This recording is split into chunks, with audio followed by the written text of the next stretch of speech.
We're going to be studying from the text we just had read for us. Appreciate very much the good scripture reading, John. Appreciate the comments at the table, the opening prayer, and the manner in which we've been led in our worship and our singing. Appreciate that so very much. And now thankful we have another opportunity to spend some time together with God's Word open. Consider a portion of it, its meaning and its application to our lives today.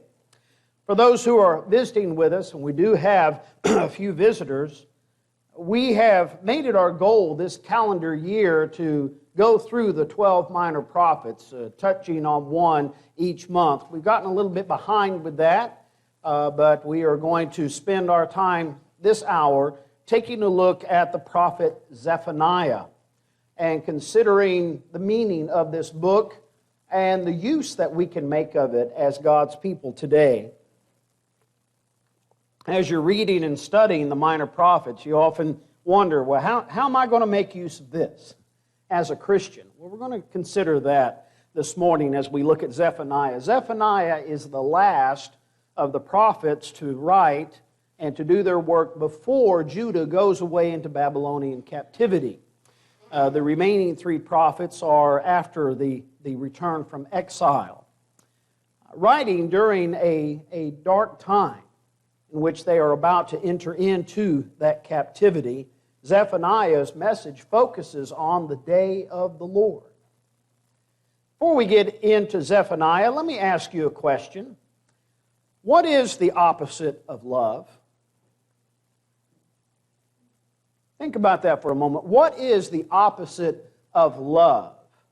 Someone would say, well, hate. Hate is the opposite of love. Well, if you think about it, love is active goodwill. Hate is active ill will towards something. They're actually very similar, aren't they?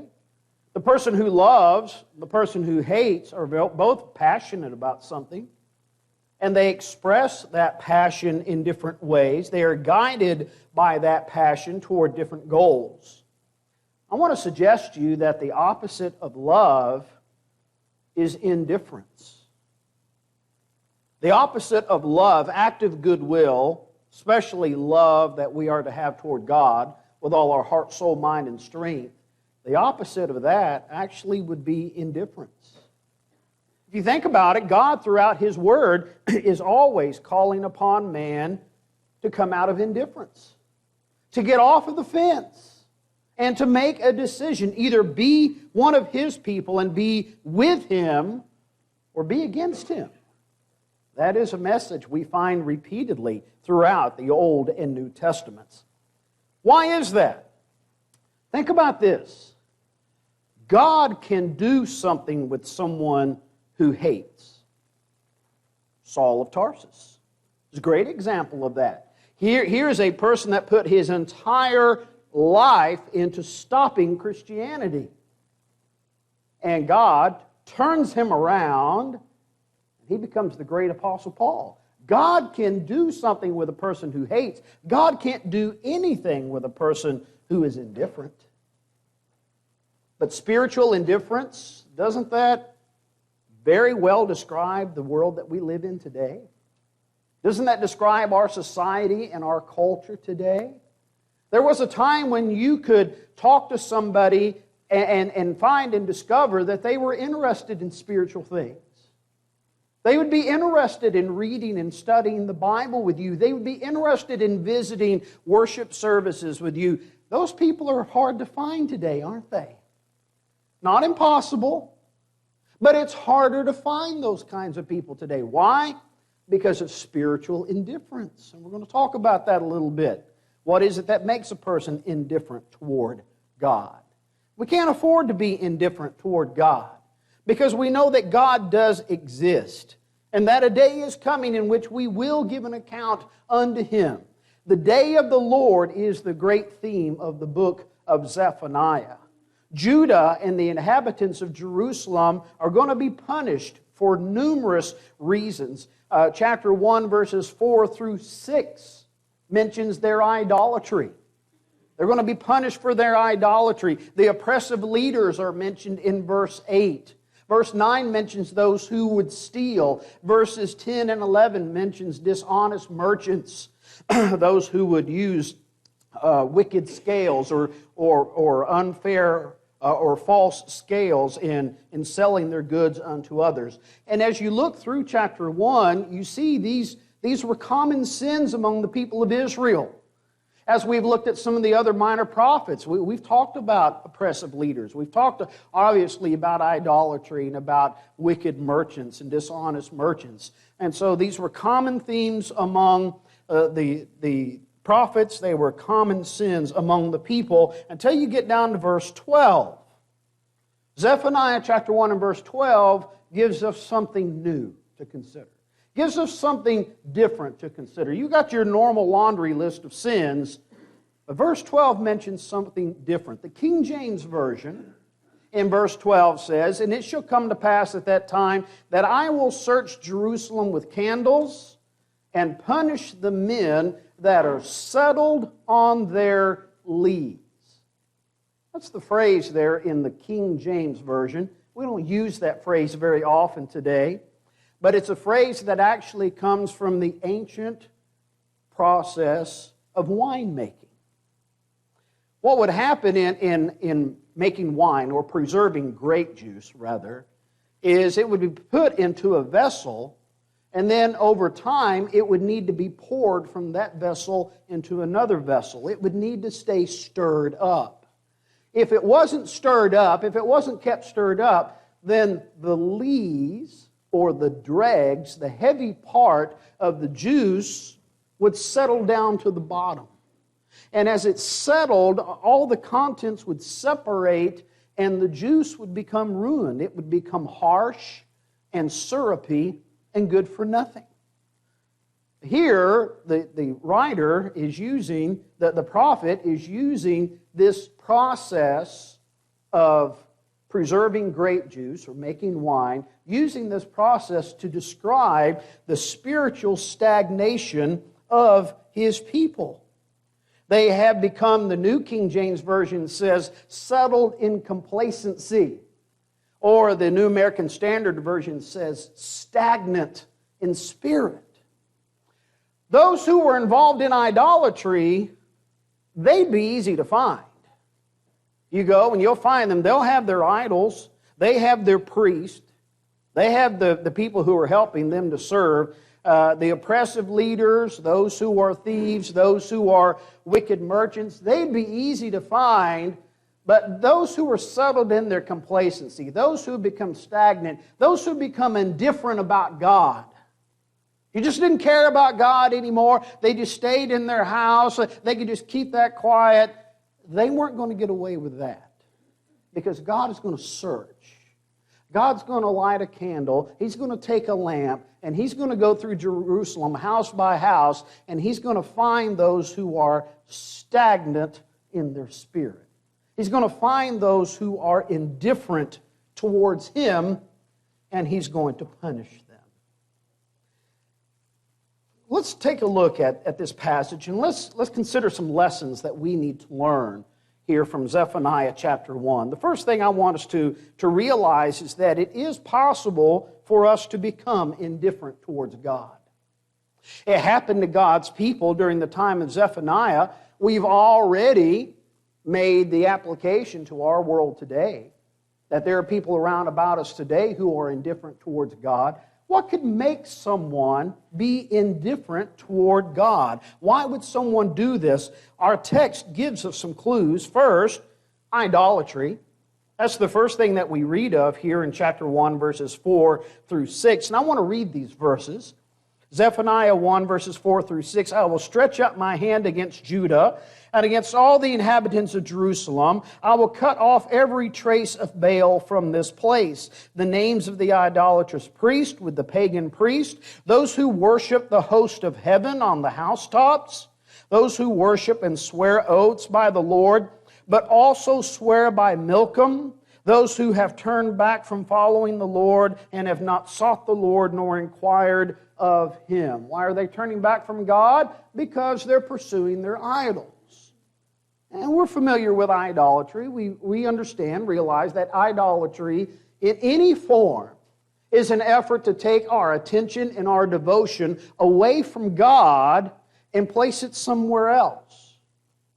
Now, we'd like to think that we are a little more sophisticated than ancient man, that we don't have statues that we adorn with gold and silver and put them in the corner of our house and bow down before them. We've risen above that practice.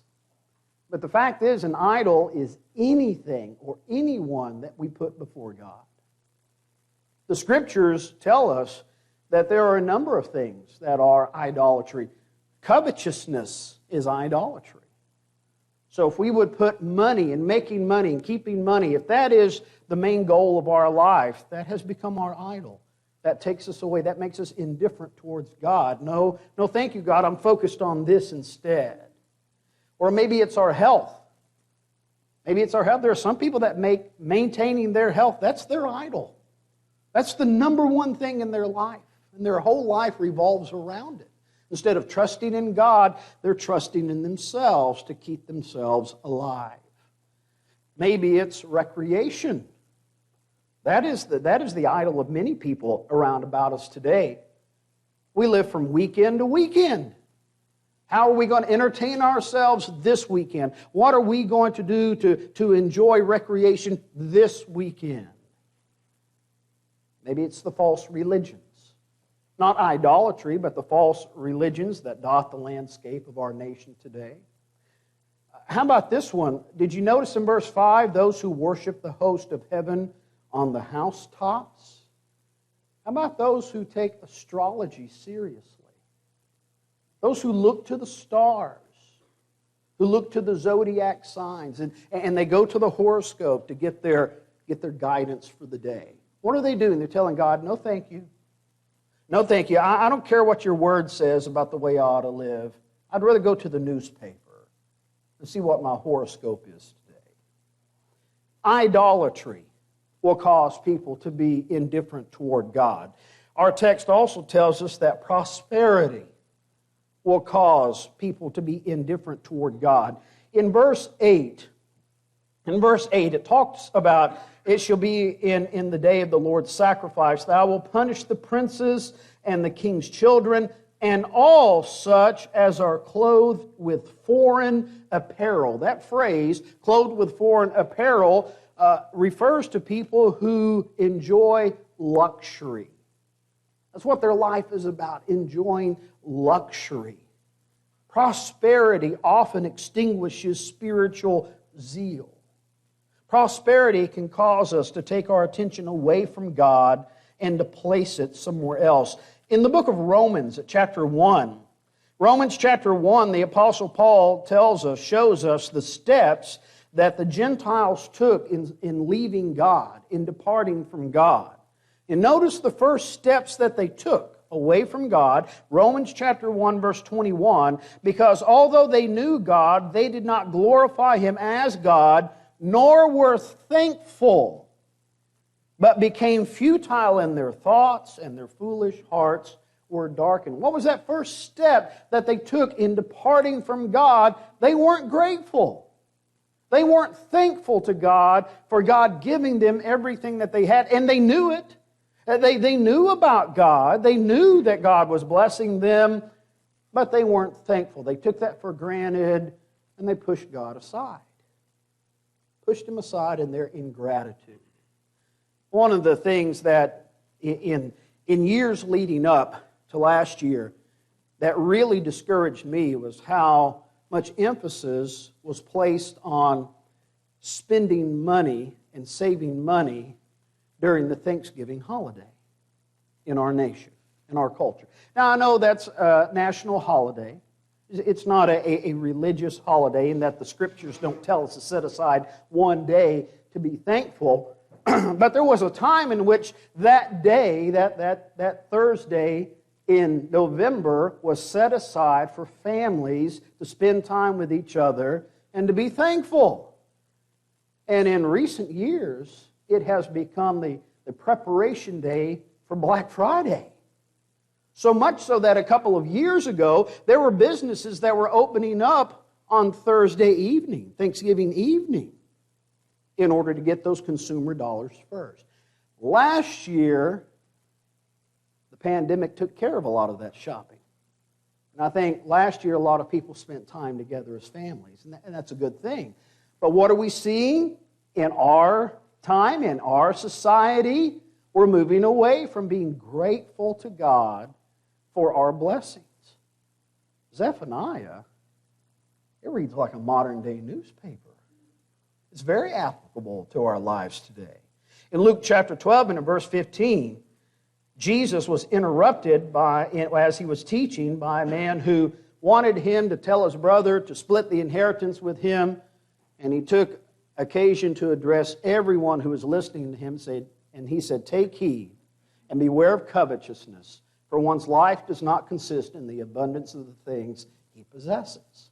That's not what life is about. But when we decide that life is about our things, God gets pushed out the window. We become indifferent toward God. Here's something else. As we're staying in Zephaniah chapter 1 and staying with the themes that are brought up here, a lack of suffering can cause us to become indifferent toward God. Now, preacher, I thought you said we're staying in Zephaniah 1. What do you have us going to Jeremiah chapter 48 for?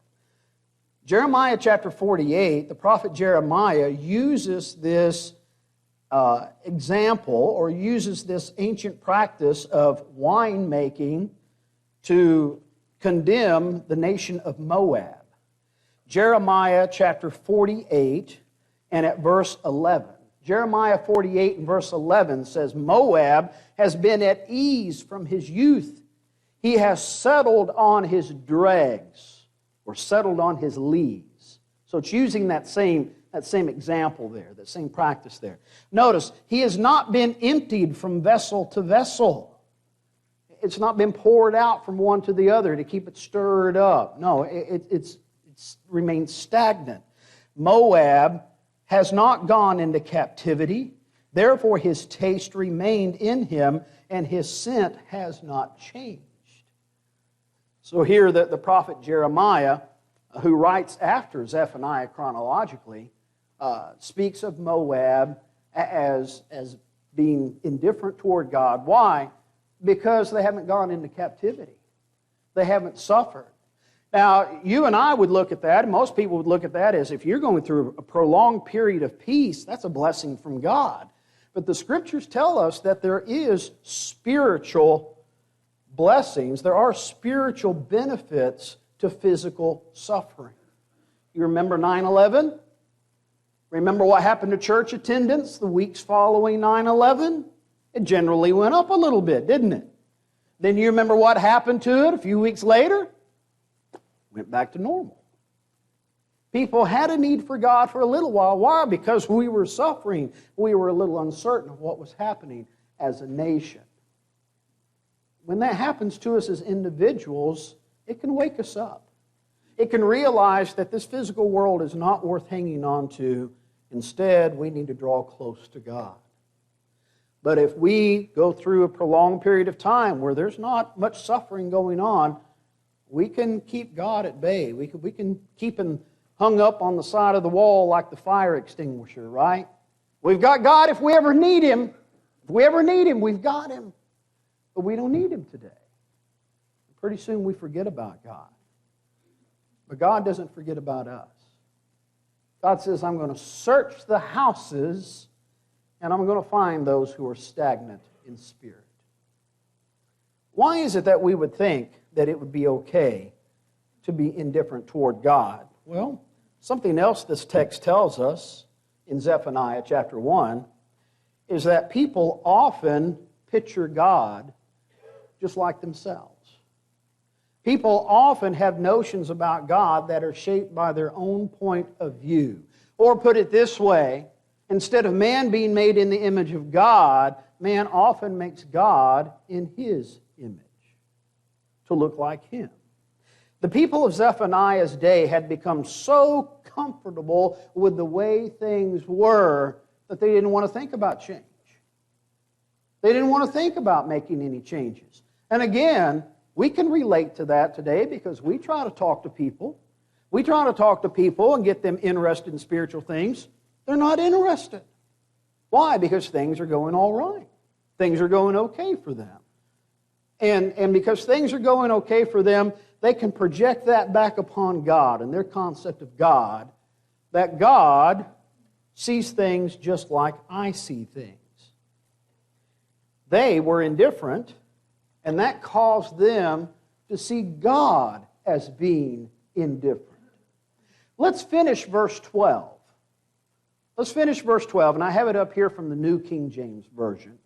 It shall come to pass at that time that I will search Jerusalem with lamps and punish the men who were settled in complacency, who say in their heart, the Lord will not do good, nor will He do evil. Why were they saying this about God? Because that's exactly what they thought about themselves. They didn't see any need to stay away from sin. They didn't see any benefit in staying away from sin. They didn't see the need to serve God because they were indifferent. They believed that God was indifferent as well. They had made God in their image, and what they were doing is they were gambling on God's indifference. They decided, I'm indifferent about this. I see the things that are going on in the world around about me. Nothing seems to be happening to them. When I sin, I don't drop dead as a result. So God's really not serious about this matter either. God is indifferent. There's a passage in the 50th Psalm. I want to turn back and read these verses. Psalm 50, we're going to read verses 16 through 22. I found this passage in studying this week, studying Zephaniah chapter 1 this week, and I wanted to share this with you. Psalm 50, let's read verses 16 through 22. Psalm 50, verses 16 through 22. But to the wicked, God says, what right have you to declare my statutes or take my covenant in your mouth, seeing you hate instruction and cast my words behind you? When you saw a thief, you consented with him and have been a partaker with adulterers. You give your mouth to evil and your tongue frames deceit. You set and speak against your brother. You slander your own mother's son. This is what God says they're doing. Here are the sins that you are involved in. Now look at verse 21. These things you have done, and I kept silent. God says, I didn't respond immediately. I didn't jump up and punish you as your sin deserves immediately. And there's a reason for that. We're going to see that in a moment. He says, I kept silent, but notice, you thought that I was altogether like you. That was the problem. That's what the people there were thinking. That was their misconception about God. They had made God in their image. And because they didn't care about the sin, they didn't think God cared about the sin either. As the New American Standard Version says, you thought I was just like you. And what a terrible mistake to make about God. When we make God out to be just like us. Instead of going to the Scriptures and allowing the Scriptures to show us who God truly is, we get lazy. And we decide that God is just like us. But what a mistake that is. You thought that I was altogether like you, but I will rebuke you and set them in order before your eyes. Every person that makes this mistake about God, they'll see the folly of it one day. Verse 22, now consider this, you who forget God, lest I tear you in pieces and there be none to deliver. Well, there is a day coming.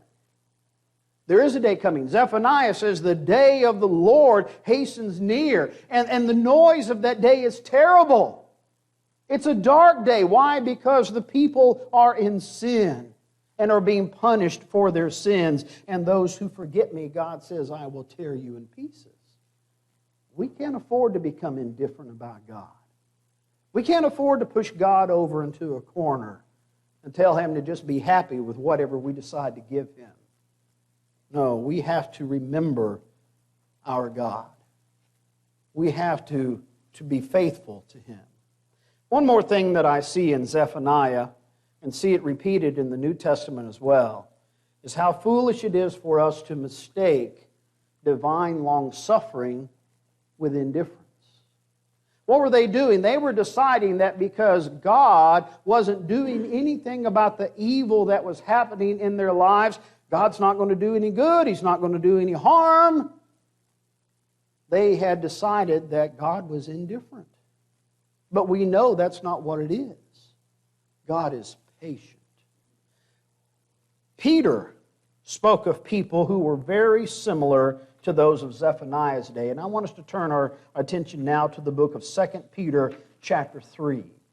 2 Peter chapter 3. If you're looking for some relevancy for the book of Zephaniah, for a way to tie it in with your life as a Christian, your understanding of God's Word as a Christian, tie it in with 2 Peter chapter 3. There's a connection between the two books here. Peter assures us that scoffers will come. Look in chapter 3, starting at verse 3. Knowing this first, that scoffers will come in the last days, walking according to their own lust. What does that mean? That means they're going to be sinning. They're going to be living in sin. They're going to be doing whatever they want to do, living however they want to live. Scoffers will come in the last days, walking according to their own lust, and saying, where is the promise of His coming? What are they scoffing? What are they ridiculing? The idea that God's going to come back in judgment one day. That was the theme of the book of Zephaniah. The day of the Lord is coming. And that's an important theme of the gospel of Jesus Christ. There is a day coming in which we will all give an account. But those who like to live in sin, they scoff at that idea. Here they are scoffing. Where is the promise of His coming? For since the fathers fell asleep, all things continue as they were from the beginning of creation.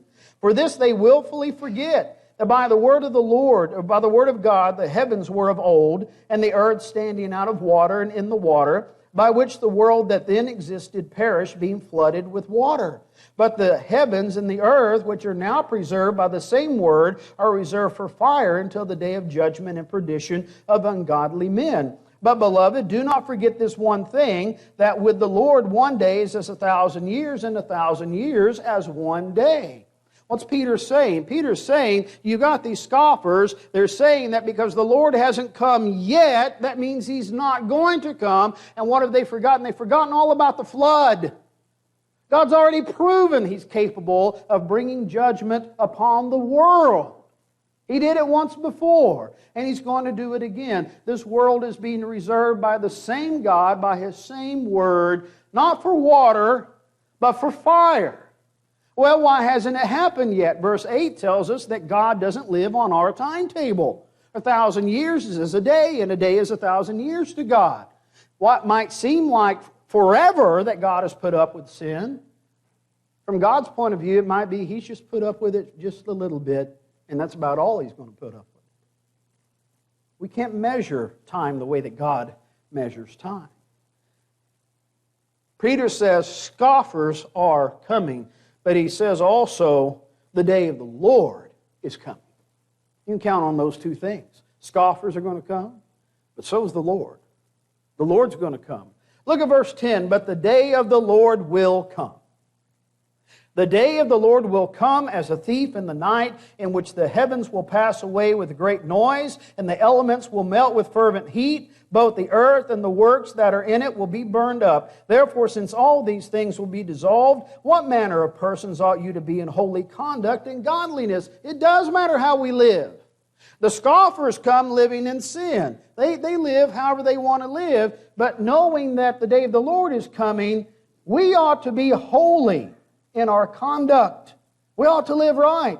looking for and hastening the coming of the day of God, because of which the heavens will be dissolved, being on fire, and the elements will melt with fervent heat. Nevertheless, we, according to His promise, look for new heavens and a new earth in which righteousness dwells. Scoffers will come and ridicule the idea. That's exactly what they were doing in Zephaniah's day.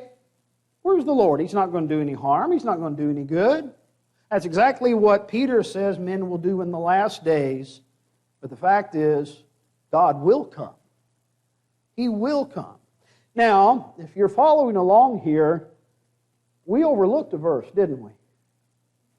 We overlooked a very important verse, and that is verse 9. Verse 9 tells us why the Lord hasn't come yet. It tells us why the end hasn't happened. The Lord is not slack concerning His promise, as some count slackness. He hasn't forgotten.